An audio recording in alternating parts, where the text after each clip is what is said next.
So, over the last few years of being a university student, working full-time in corporate finance while simultaneously building and running multiple businesses, I have mastered the art of time management. One of the most common phrases that I hear thrown around by unsuccessful people is the fact that there just aren't enough hours in the day.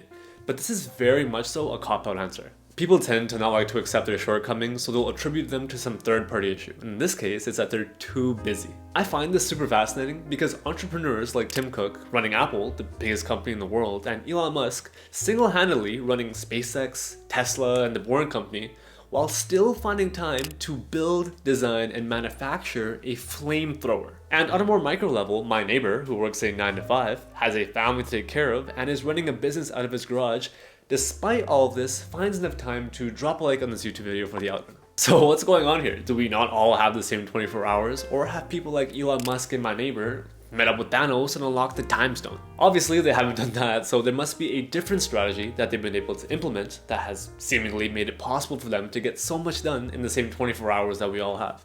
Now, I can't speak on behalf of Elon Musk and my neighbor, but I can tell you the time management strategies that I've used that have completely changed the course of my life. Tip number 1 is that we absolutely own all of our time. I remember at one point looking back now that I used to feel that I didn't have enough hours in the day to get the stuff done that I wanted to get done. Until one day I came across a very powerful quote. It might have been in a fortune cookie somewhere that read something along the lines of, "At any given moment, we are doing what we most want to be doing." This was a very empowering thing for me at the time because I was obviously in need of the empowerment, but it helped me realize that my time is completely within my control. Like right now, I'm filming this video because I want to, and earlier today I spent an hour in the gym because that's what I wanted to do. I can't now turn around and say that I don't have time to mow the lawn because it's more of a case of me actively choosing not to make the time to mow the lawn. And so when it comes to time management, step 1 is to recognize that you always are in control of your own time. Yes, you might have parents or a boss telling you what to do, but fundamentally, you are in charge of your own time and you get to choose what you do with that time. So if you don't have time to do something, it's likely because it's just not a priority for you, which is completely fine, but don't pretend like time is the reason why you can't do that thing. And point 2 is to create a to-do list. Now, this may seem cliche, but our brains are designed to have ideas, not hold on to them. Generally, one of the main reasons that things slip through the crack for us when it comes to time management is simply because we haven't written them down and we don't see them all the time. So these days, if I need to ever get anything done, I just make a note on my phone. But if there's anything time sensitive for that particular day, I have this big whiteboard in my office where I like to note down the things that I want at the top of my mind. It just feels nice to have a physical to-do list in front of you where you can just go ahead and scratch things off when you're done with them. It's quite satisfying actually. I use it for my business and my work as a manager, and there's just something incredibly satisfying about crossing something off as opposed to using some digital app. Now, principle 3 has been an absolute game changer for me personally, and it's something called Parkinson's Law. And the idea here is that work expands to the time slot which is allocated to it. So, for example, let's say that I gave myself the entirety of the day to record this YouTube video.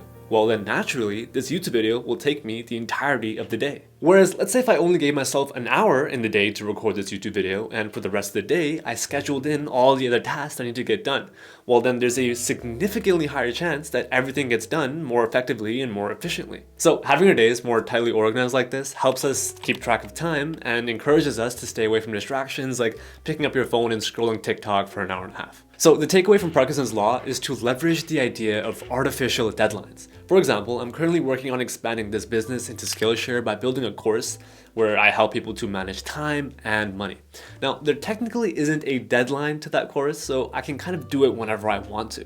But what I've done is I've said to myself that, okay, I'm going to record the entirety of this course next weekend. So I've gone to my calendar, I picked out a slot, and that way I'm actually encouraged to get it done during that time period instead of pushing it off until it never gets done. Moving on, tip 4 is to automate your scheduling. As an entrepreneur, a successful person, or even a manager at some company, we constantly find ourselves hopping in and out of meetings or setting up Zoom calls. Now, the issue here is that we generally have to set these meetings up with people who are just as busy as we are. So there's naturally this massive layover until we can decide what day works for all of us. What I found was I was wasting a massive amount of time going back and forth with other people trying to decide what day works for all of us to set this meeting up. Until I discovered an app called Calendly from another creator called Ali Abdul, which has saved me an enormous amount of time.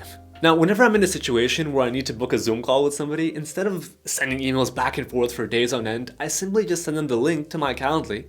They can clearly see when I'm available and they can choose the best time that works for them as well, saving us both tons of time. And if I'm being critical here, this strategy has likely saved me hundreds of hours over the last couple of years. Lastly, and step 4.5 is the choice to be satisfied. If you happen to be anybody like me, and if you're watching this far, you probably are, you tend to go to sleep chronically dissatisfied with what you've been able to get done throughout the day. This was my mindset just a couple years ago until I realized that productivity is not just about the sheer amount of stuff that you can get done in the smallest amount of time, but rather it's more so about using our time effectively and intentionally. These productivity tips will be ineffective as long as you're using them towards things that you don't like doing, because doing things that you don't like doing require willpower, and willpower is ultimately finite. Rather, if you want to effectively benefit from what you've learned in this video, you need to use these tips towards things that you actually enjoy doing. If after watching this video you feel good to go and are ready to implement these productivity strategies into your own life, go ahead and click right here to learn about the best 2 business models that you can start in 2024. As always, thank you so much for watching, and I'll see you guys next time.